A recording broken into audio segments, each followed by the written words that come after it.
بعطيك القصة اللي صارت لي أمس والحمد لله.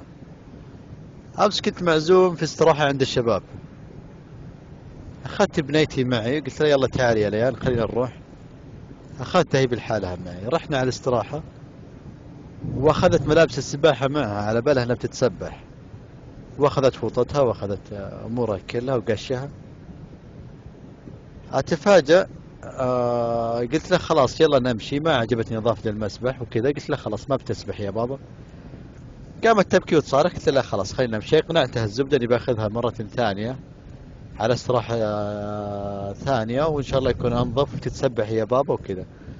ركبت السيارة وهي زعلانة، مشيتنا الاستراحة تقريبا الساعة 12 ونص الليل، وانا ماشي على نقطة تفتيش ديراب. وصلت هناك على التفتيش مو رابط الحزام، وقفت عند التفتيش، فتحت الدريشة هي على طول: يا شرطة هذا خطفني، وقال اقول انه ابويا هو خطفني. على طول العسكري فتح علي الباب وجرني جري لبرا. خطفتها ما خطفتها؟ قلت والله بنيتي. قال لا خطفتها، وهي قاعدة تقول لهم خطفني ويعلمني يقول انه ابويا. يا بنت الحلال حولي بدلي. قالت لي لا ابدا والله، ويجرني ويكلبشوني. عطني الكلبش وكلبشني ودخلوني على الغرفة عندهم جوا، وقاموا معي تحقيق سين جيم. من وين جيت وكيف عرفتها؟ انت جاي ومعك طفلة صغيرة عمرها 5 سنوات وجاي من مكان كل استراحات وتقول خطفني؟ اقول لهم والله بنتي. قالوا تعال نسألها. راحوا سلمك الله يسألوها، وسألوها مين هذا؟ تقول ما اعرفه. وش اسمه هذا؟ تقول ما ادري. يا بنت الحلال انا ابوكي. قالت ما اعرفك.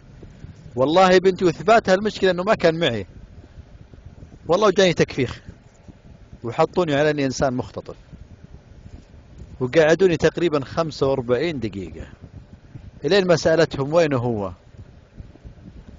قال لها مين؟ قالت لي خطفني. قال لها هناك في السجن، بنوديها قال لها المشرحة نقطعه ونذبحه ونقطعه ونروح نرميه في المقبرة. ذيك اللحظة هي خافت، قالت هو مقلب هذا أبو